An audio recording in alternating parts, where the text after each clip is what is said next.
again to Brain Study Classes, and I am Nidhi.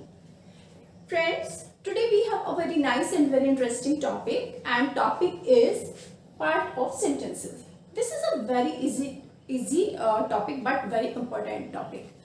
देखिए, जब भी हम कोई भी सेंटेंस बनाते हैं, चाहे वो सेंटेंस छोटा हो या काफी बड़ा हो, जब तक हम उसमें अपने सब्जेक्ट को फाइंड आउट करना नहीं जानते, जब तक हम उसके अंदर अपने वर्ड को और अपने ऑब्जेक्ट को फाइंड आउट करना नहीं जानते, तब तक हम अपने सेंटेंस को नहीं बना सकते हैं. हमें ये पता लगाना जरूरी होता है कि एक्चुअल में इस सेंटेंस के अंदर कर्ता क्या है, हमारा कर्म क्या है. ठीक है, तो इसी बेस को लेते हुए आज हम अपना टॉपिक स्टार्ट कर रहे हैं. Come on, let us forward to point. देखिए guys, part of sentences. Normally sentence के अंतर्गत तीन चीजें होती हैं जो मेन होती हैं. वो होती है नंबर 1 सब्जेक्ट, सबसे पहले आ जाता है सब्जेक्ट.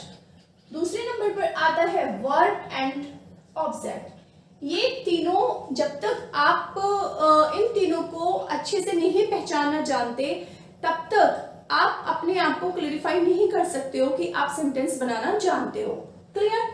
चलिए गाइस, देखते हैं. सबसे पहले हम देखते हैं सब्जेक्ट को. आज हम सीखने वाले हैं कि सब्जेक्ट क्या होता है और सब्जेक्ट को कैसे पहचाना जाता है. सब्जेक्ट वाक्य में जिसके बारे में बात हो या जो किसी कार्य को कर रहा हो. कोई भी वाक्य है, उसके अंदर जिसके बारे में बात हो रही है या जो कोई कार्य कर रहा है, जिसके द्वारा कार्य हो रहा है, वो क्या होता है? वो सब्जेक्ट होता है. Right? Subject is whom which we talk about or the one who performs the action. Action को करने वाला क्या कहलाता है? सब्जेक्ट कहलाता है. जैसे एग्जाम्पल 1 लेते हैं. The cat is sleeping. The cat is sleeping. इसमें काम क्या हो रहा है? इसमें काम हो रहा है सोने का, सो जाने का एक काम इसमें चल रहा है. तो और ये जो काम है, ये कौन कर रहा है? ये कर रही है बिल्ली. ठीक है, जो बिल्ली है वो क्या कर रही है? वो सो रही है. वो सो रही है. तो इसमें काम किसने किया? इसमें काम किया बिल्ली ने. बिल्ली क्या काम कर रही है? सोने का काम कर रही है. तो इसीलिए इसमें जो कैट है, ये क्या हो जाता है? ये हो जाता है आपका सब्जेक्ट. ये क्या हो जाता है? ये हो जाता है सब्जेक्ट. ठीक है. अब कुछ टेंस ऐसे भी होते हैं, कुछ सेंटेंस ऐसे भी होते हैं जिसके अंदर आपका ऑब्जेक्ट नहीं दिया हुआ जाता या आपकी वर्ब नहीं होती है. बिल्कुल सिंपल टेंस होता है. ठीक है, जैसे Anil is tall. Anil is tall. Anil लंबा है. अनिल क्या है? लंबा है. सॉरी, अनिल लंबा है. तो यहाँ पे लंबा कौन है? यहाँ पर लंबा कौन है? किसके बारे में बात हो रही है? यहाँ बात हो रही है अनिल के बारे में. किसके बारे में? अनिल के बारे में. तो यहाँ पे जो आपका सब्जेक्ट है वो कौन है? वो है आपका अनिल. सब्जेक्ट कौन है आपका? अनिल. क्योंकि यहाँ पे बात किसके बारे में हो रही है? अनिल के बारे में हो रही है. आप क्लियर है ना? Okay. Next, the pen is beautiful. The pen is beautiful. Pen है सुंदर. पेन कैसा है? पेन सुंदर है. सुंदर कौन है? सुंदर कौन है? सुंदर पेन है. किसके बारे में? हमने यहाँ किसके बारे में बात की? हमने यहाँ बात की है पेन के बारे में. ठीक है, तो यहाँ पर सब्जेक्ट कौन हुआ? यहाँ पे सब्जेक्ट हुआ पेन. यहाँ सब्जेक्ट कौन हुआ? यहाँ पर सब्जेक्ट है आपका pen. Clear? Next, Rita and Sita are sisters. Rita and Sita are sisters. Rita और सीता क्या है? बहनें हैं. तो बहनें कौन है? बहनें रीता और सीता हैं. ठीक है, कौन है बहनें? रीता और सीता बहनें हैं. तो यहाँ बात किसके बारे में हो रही है? रीता के और सीता के बारे में. तो यहाँ पर ये दोनों ही क्या है आपके? ये दोनों ही आपके क्या है यहाँ पे? Subject. Rita and Sita are sisters. Rita और सीता क्या है? रीता और सीता बहनें हैं. तो हमने अभी जो ये पढ़ा था कि वाक्य में जिसके बारे में बात हो या जो किसी कार्य को कर रहा हो वही हमारा सब्जेक्ट होता है। यहाँ पर जो स्लीपिंग थी, यहाँ पे कार्य हो रहा था, यहाँ अनिल के बारे में बात हो रही थी, यहाँ पर पेन के बारे में बात हो रही है और यहाँ पर किसके बारे में बताया जा रहा है, रीता और सीता के बारे में बताया जा रहा है। चलिए नेक्स्ट देखते हैं। एक आपको पहचान और बताती हूं मैं। सब्जेक्ट इज द पर्सन और थिंग डूइंग द एक्शन। ये तो आपको क्लियर हो गया है कि जो कोई कार्य कर रहा है या जो कोई काम कर रहा है वो हमारा सब्जेक्ट है। एक चीज और है, एक ट्रिक और है आपके लिए, वो ये है कि जो सब्जेक्ट है वो जनरली वर्ब से पहले प्रोसीड्स होता है। क्या होता है, वर्ब से पहले आता है। आपका जो सेंटेंस है वो कितना ही लेंथी क्यों ना हो, बस आप उसमें वर्ब की पहचान कर लीजिए। और वर्ब की पहचान करना सबसे ज्यादा इजी है। वर्ब होता है कार्य। जो भी सेंटेंस के अंदर कार्य हो रहा है, सब्जेक्ट हमेशा वर्ब से पहले ही आता है, वर्ब के बाद कभी भी नहीं आता। तो ये आपके लिए एक खास पहचान है कि भाई जो सब्जेक्ट है वो हमारा किससे पहले आएगा, हमारा वर्ब से पहले आएगा। क्लियर? अच्छा, एक चीज और, अगर आपको तब भी क्लियर ना हो कि भाई इसमें पता नहीं कौन सा हमारा सब्जेक्ट है, तो एक क्वेश्चन निकल कर आता है। क्या वो होता है, क्या, आस्क हु और व्हाट। हु मतलब कौन एंड व्हाट मतलब क्या। आप कौन और क्या की पहचान कर ली, किसकी, कौन एंड क्या। अगर आप इसकी पहचान कर लेते हैं तब भी आप अपने सब्जेक्ट को फाइंड आउट कर सकते हैं। कैसे, मैं बताती हूँ आपको। चलिए एग्जाम्पल लेते हैं। पहला example, Neha is going to school. Neha is going to school. Neha जा रही है स्कूल। नेहा स्कूल जा रही है। अब यहाँ पर मान लीजिए आपको नहीं क्लियर हो रहा कि भाई इसमें सब्जेक्ट, वैसे तो है बिल्कुल इजी है, इसमें आपको क्लियर हो रहा होगा, लेकिन एक एग्जांपल के तौर पे मैं आपको बताती हूँ कि अगर मान लीजिए आपको नहीं पता चल रहा है तब आप खुद से क्वेश्चन कीजिए। क्या, कि स्कूल कौन जा रही है, स्कूल कौन जा रही है, या स्कूल जाने का जो काम है वो कौन कर रही है। भाई वो कर रही है नेहा। स्कूल जाने का काम कौन कर रहा है, नेहा। तो इसमें क्वेश्चन क्या आया, हु, कि स्कूल कौन जा रही है, तो स्कूल जा रही है नेहा। क्लियर? दूसरा है, the pen is beautiful. The pen is beautiful. Pen सुंदर है। पेन सुंदर है। अब यहाँ पर हमने क्वेश्चन किया कि सुंदर क्या है, सुंदर क्या है। भाई सुंदर पेन है, हमने यहाँ पे भी बताया कि पेन सुंदर है, तो सुंदर क्या है, सुंदर पेन है। तो यहाँ पे क्वेश्चन क्या निकल कर आया था, व्हाट से निकल के आया था। क्या, सुंदर क्या है, सुंदर पेन है। चलिए next, T is very hot. T is very hot. जो चाय है वो बहुत गर्म है। तो गर्म क्या है, गरम क्या चीज गरम है, भाई चाय गरम है, चाय पीनी है, तो चाय क्या है, चाय गरम है। तो यहाँ पे टी जो हो गया वो क्या हो गया आपका, टी जो है आपका वो हो गया आपका सब्जेक्ट। तो यहाँ पे क्वेश्चन क्या निकल के आया, गरम क्या है, गरम है चाय। क्या है गरम, चाय, चाय गरम है। चलिए next, I bought a new car. मैंने एक नई कार खरीदी। मैंने एक नई कार खरीदी। तो कार जो किसने खरीदी, कौन लेकर आया कार को, भाई कार कौन, मतलब कार किसकी है या कार कौन लेकर आया, खरीदी है तो मतलब वो लेकर आया ना अपनी कार को। तो यहाँ पे क्वेश्चन क्या निकल के आया, हु। क्वेश्चन क्या निकल के आया, हु। कार किसने खरीदी या कार कौन खरीदता है, आई, मैं खरीदती हूँ car. I bought a new car. मैंने एक नई कार खरीदी। तो देखो गाइस, इसमें मैंने आपको बहुत छोटे वे में बताई हैं चीजें, लेकिन क्लियर बताई हैं, जिससे कि आपको ये समझ में आ जाए कि हमारे सेंटेंस के अंदर सब्जेक्ट क्या है। तो जब भी हम सेंटेंस मेकिंग करेंगे सबसे पहले हम सब्जेक्ट को ही लेकर आते हैं। सबसे पहले क्या आता है हमारा, सबसे पहले आता है हमारा सब्जेक्ट, राइट। सब्जेक्ट के बाद हम क्या पढ़ते हैं, सब्जेक्ट के बाद हम पढ़ते हैं हेल्पिंग वर्ब। सब्जेक्ट के बाद क्या पढ़ेंगे हम, हेल्पिंग वर्ब। और हेल्पिंग वर्ब के बाद क्या पढ़ेंगे हम, मेन वर्ब। जो भी आपका मेन काम हो रहा है उसके अंदर वो होती है हमारी मेन वर्ब। फिर पढ़ते हैं हम ऑब्जेक्ट। फिर क्या करते हैं हम, ऑब्जेक्ट को सेंटेंस में लेकर आते हैं और फिर उसके बाद एनी अदर वर्ड्स हमारे आ जाते हैं। कौन से वर्ड्स आ जाते हैं, जो भी उसमें बचे हुए बाकी के वर्ड्स हैं, एनी अदर वर्ड्स हमारे आ जाते हैं।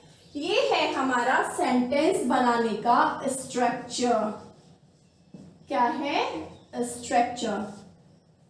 ये हमारा सेंटेंस बनाने का स्ट्रक्चर है कि सबसे पहले सेंटेंस के अंदर आता है सब्जेक्ट, फिर आता है हेल्पिंग वर्ब, फिर आती है मेन वर्ब, फिर आता है object and last one is आता है एनी अदर वर्ड। क्लियर हुआ। जैसे कि जो हमने पहले सेंटेंस पढ़ा था, द कैट इज स्लीपिंग, इसमें जो आपकी कैट है वो क्या है, वो है आपका सब्जेक्ट। और स्लीपिंग क्या है, ये काम हो रहा है, काम हो रहा है, तो ये है आपकी वर्ब। क्या है, ये आपकी वर्ब। और चूंकि यहाँ पे इज लगा हुआ है तो ये बन जाती है आपकी हेल्पिंग वर्ब। Clear, right. इसी तरह से एक सेंटेंस और देखते हैं, जैसे मान लीजिए ये है, Neha is going to school. Neha is going to school. यहाँ पर नेहा क्या थी, यहाँ पर जो नेहा थी वो थी सब्जेक्ट। गोइंग क्या है, यहाँ पे कार्य हो रहा है, कौन सा, जाने का, स्कूल जाने का काम हो रहा है भाई। तो गोइंग क्या है, यहाँ पे गोइंग है ये आपकी वर्ब, आपकी मेन वर्ब। ये है आपकी हेल्पिंग वर्ब। क्लियर। और ये है आपका ऑब्जेक्ट। ये क्या है आपका ऑब्जेक्ट। ठीक है, चलिए, तो आई होप कि आपको ये सभी चीजें समझ में आ गई होंगी। अब हम नेक्स्ट पढ़ते हैं कि सिंगुलर और प्लूरल क्या है। क्लियर। चलिए गाइस, आगे देखते हैं। हमने क्या डिस्कस किया है, सब्जेक्ट। अभी हम क्या कर रहे हैं, सब्जेक्ट को देखते हैं कि हम बाकी में से सब्जेक्ट को कैसे ढूंढ के निकालें। क्लियर। चलिए, अब ये तो आपको क्लियर हो गया होगा कि हमने सब्जेक्ट को कैसे देखना है, कैसे जो है अपने सेंटेंस के अंदर से उसे फाइंड आउट करना है। क्लियर। चलिए, अब हम देखते हैं कि एक्चुअल में जो हमारा सब्जेक्ट होता है वो दो प्रकार का होता है। कौन सा, number 1 singular and number 2 plural.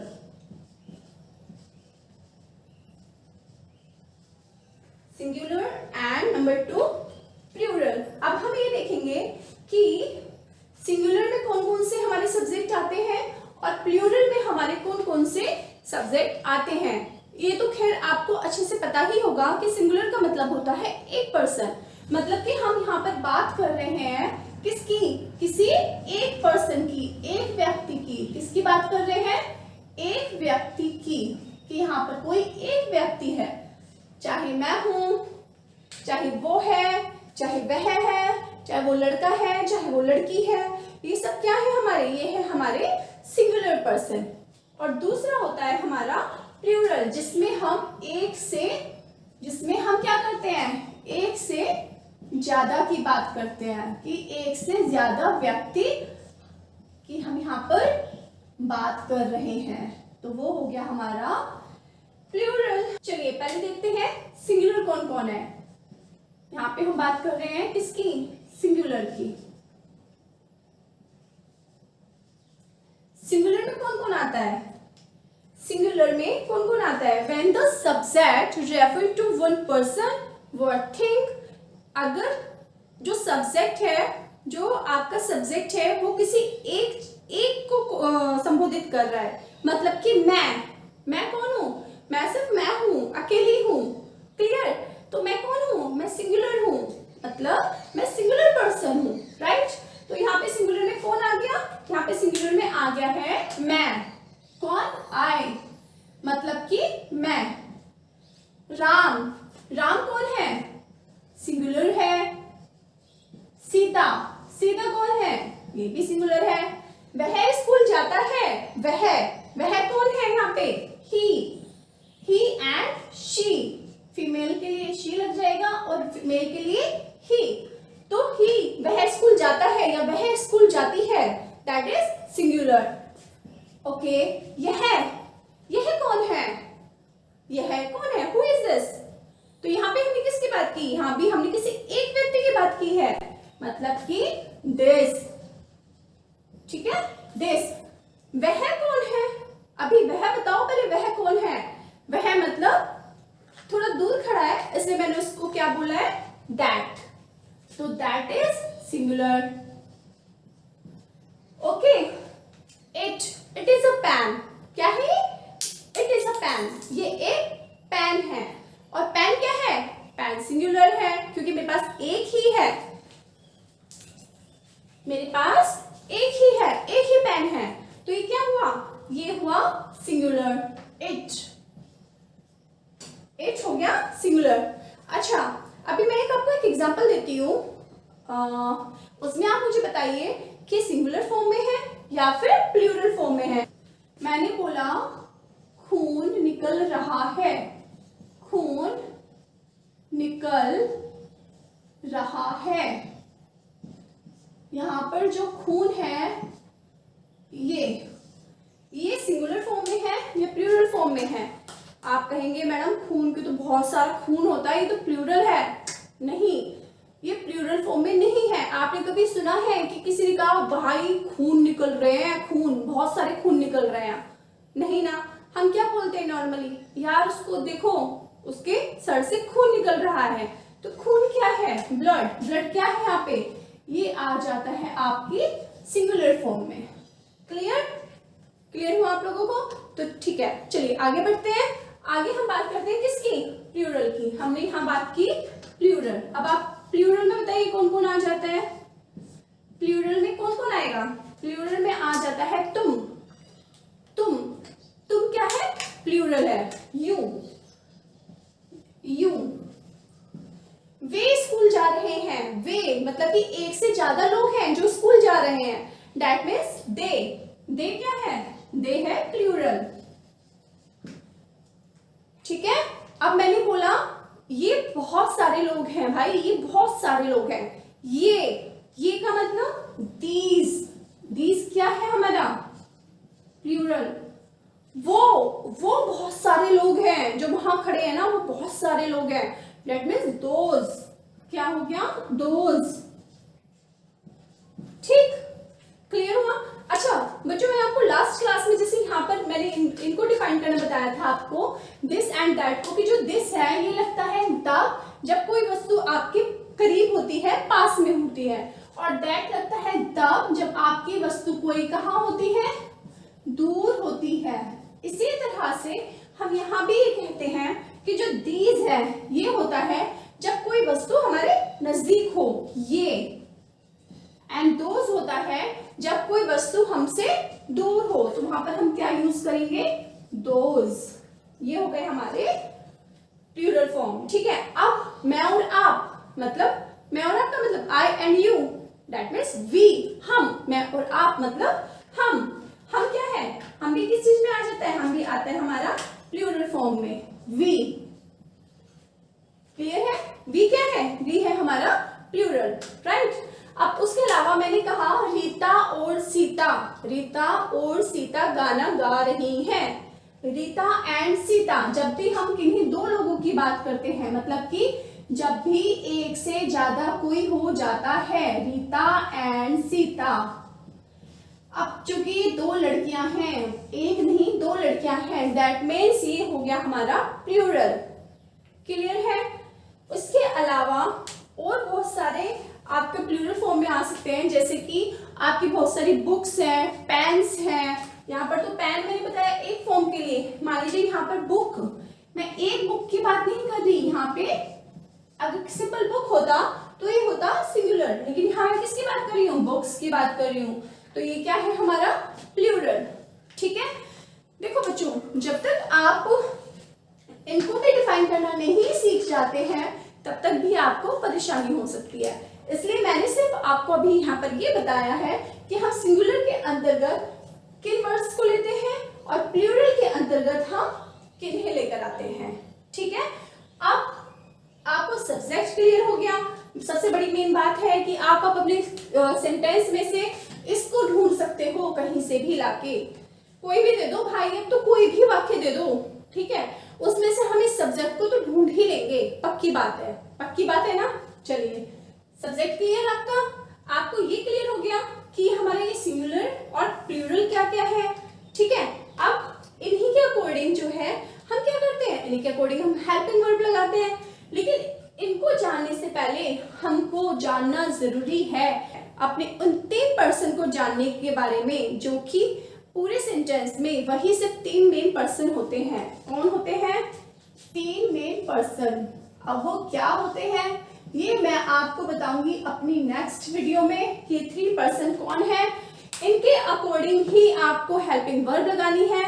ये भी आपकी सिंगुलर प्लूरल फॉर्म में ही है, तो इनको मैं आपको बहुत अच्छे से क्लियर करके बताने वाली हूँ। देखो फ्रेंड्स, आपको इंग्लिश में बहुत ज्यादा टफ नहीं है, बस हमें उसको अंडरस्टैंड करने की जरूरत है। हम जब हिंदी बोलते हैं तब तो हम यूं ही बोल लेते हैं, क्यों? क्योंकि हमें वो हम देखते से ऑब्जर्व करते हैं, जब से हम जन्म लेते हैं तब से हम उसे ऑब्जर्व करते हैं, तो वो हमें सिखाई भी नहीं जाती और हम ऑटोमेटिक उसे सीख जाते हैं।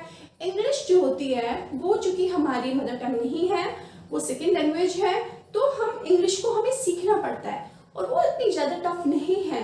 अगर आप ध्यान से अच्छे से कोशिश करेंगे बोलने की तो आप जरूर इंग्लिश बोल पाएंगे। और जिस तरीके से मैं आपको वीडियो में बता रही हूँ, आप बस इन वीडियोस को क्लियर करते रहिए, समझते रहिए, एक भी वीडियो आपको नहीं छोड़नी है, हर वीडियो को देखना है बड़े ध्यान से और समझना है कि निधि मैम ने आज आपको क्या बताया है और किस तरह से आपको वो चीजें करनी है। अगर आप ऐसा करेंगे तो मैंने आपको पहले भी प्रॉमिस किया है कि आप इंग्लिश बहुत जल्द ही बोलने वाले हैं।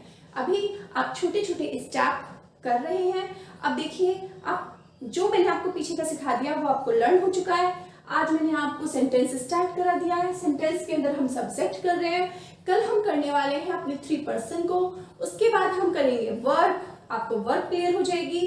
उसके बाद हम धीरे धीरे अपने स्टेप आगे बढ़ाते रहेंगे छोटी छोटी वीडियोस के साथ। क्लियर?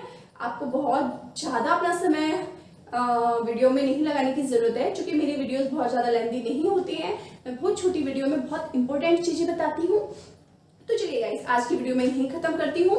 और अगर आपको मेरी वीडियोस अच्छी लग रही हो तो प्लीज़ मुझे लाइक कीजिए, मुझे कमेंट कीजिए, मुझे मेरी वीडियोस को शेयर कीजिए और मेरे चैनल को सब्सक्राइब ज़रूर कीजिए।